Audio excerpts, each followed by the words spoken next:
Lewis Hamilton didn't just steal sprint pole at Silverstone, he exposed a mistake that almost every rival team made. After Austria, Ferrari's engine upgrade had been dismissed as a costly failure, yet hidden telemetry now reveals the exact opposite. The problem wasn't horsepower, it was the environment.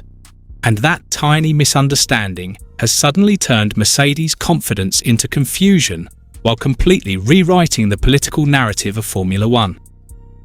Only a week ago, Ferrari looked trapped. Austria painted a brutal picture of an SF-26 that appeared desperately short of straight-line speed despite receiving its first engine upgrade of the season. Mercedes looked comfortably superior.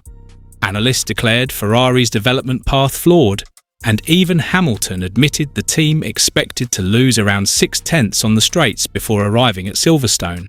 The chessboard seemed already arranged before a wheel had even turned. But there's a catch.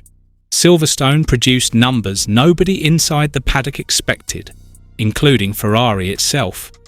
Suddenly, Hamilton was matching Mercedes where everyone predicted disaster, while hidden telemetry revealed an entirely different story behind Austria's collapse. So was Spielberg the real Ferrari? Or was it simply the perfect trap that fooled the entire grid? Before we move on, make sure to smash that like button and hit subscribe so you never miss out on any of our latest videos. Because what we're about to uncover isn't just a surprise pole position. It may expose one of the biggest technical miscalculations and political mind games of the entire 2026 Formula One season. The biggest misconception after Austria was that Ferrari's new power unit upgrade had failed. On paper, that conclusion looked perfectly reasonable. Hamilton was repeatedly losing massive chunks of time down the straights. Ferrari looked painfully vulnerable whenever the battery deployment faded, and radio messages even revealed Hamilton being instructed to reduce engine modes to protect temperatures. The verdict came quickly. Ferrari had spent valuable budget cap resources only to build an engine that still couldn't compete with Mercedes. Except that wasn't the full story. The real enemy wasn't Mercedes, it was physics. Austria created perhaps the most extreme operating conditions Formula One will face all season. The Red Bull Ring sits roughly 750 meters above sea level. Air density drops significantly, reducing the amount of oxygen available for combustion while simultaneously making cooling dramatically more difficult. Then add track temperatures exceeding 60 degrees Celsius, and suddenly Ferrari's aggressive engine philosophy became its own worst enemy.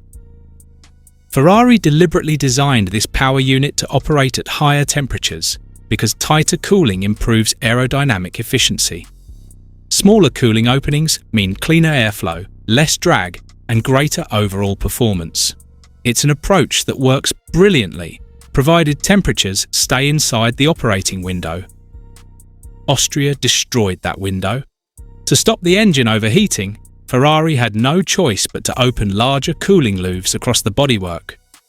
That single adjustment sounds harmless, but aerodynamically it was devastating.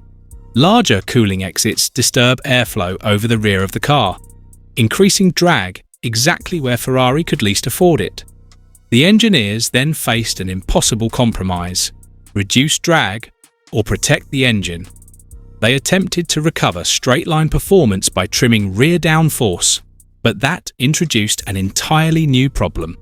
With less aerodynamic load pressing the tyres into the asphalt, tyre degradation accelerated, rear traction suffered on corner exits, and Hamilton began losing time almost everywhere around the lap.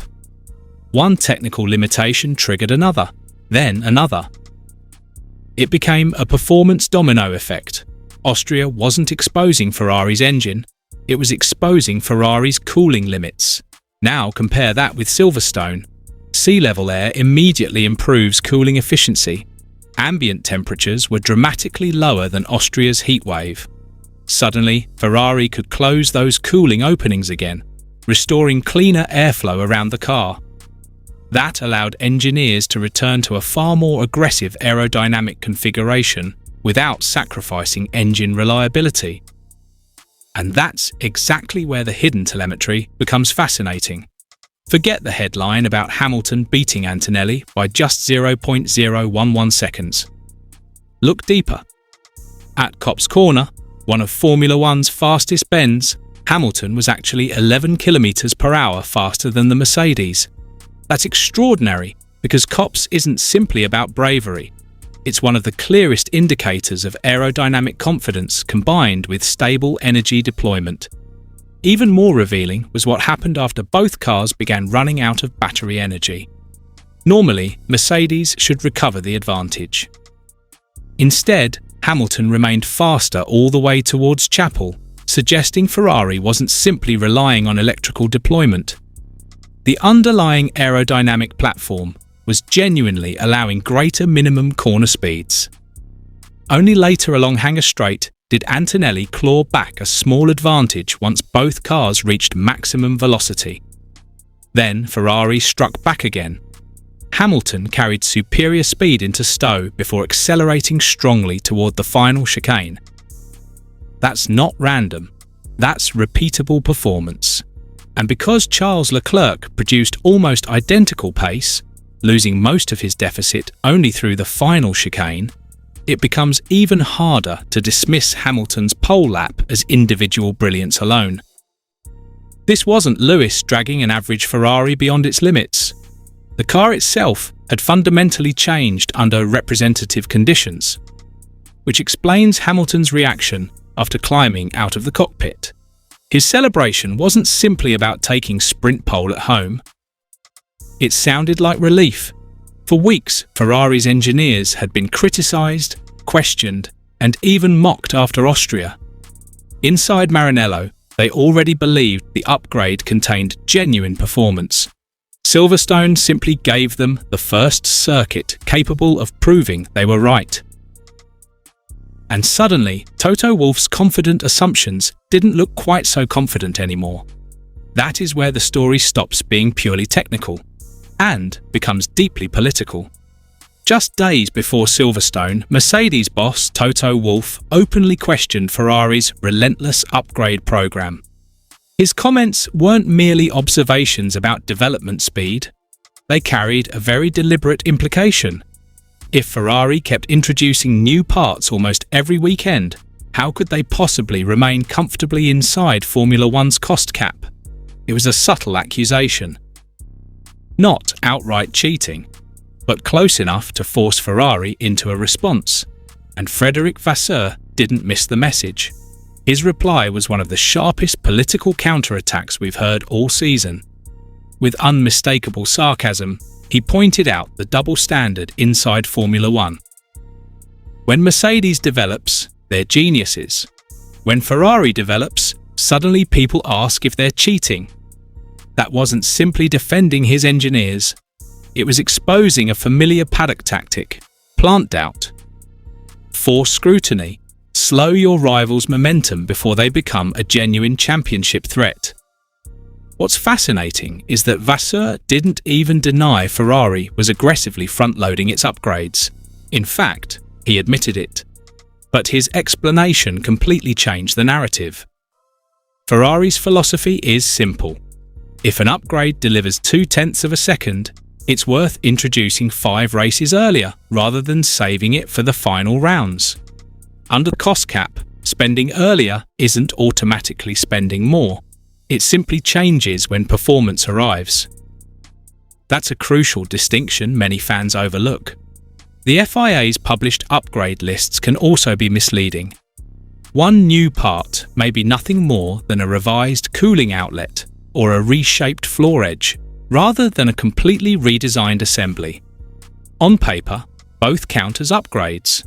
In reality, the financial impact can be worlds apart.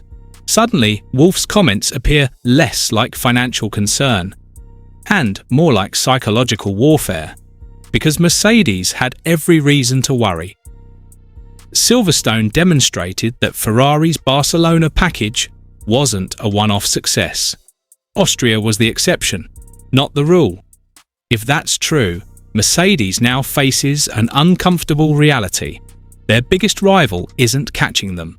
It may already have caught them. Silverstone may be remembered as the day Lewis Hamilton didn't just claim another pole. He exposed an illusion the entire paddock had accepted as fact. So was Austria the real Ferrari, or was it simply the perfect disguise before a genuine title fight began? Let us know your thoughts in the comments below, and don't forget to subscribe for more deep dive Formula One analysis that goes far beyond the headlines.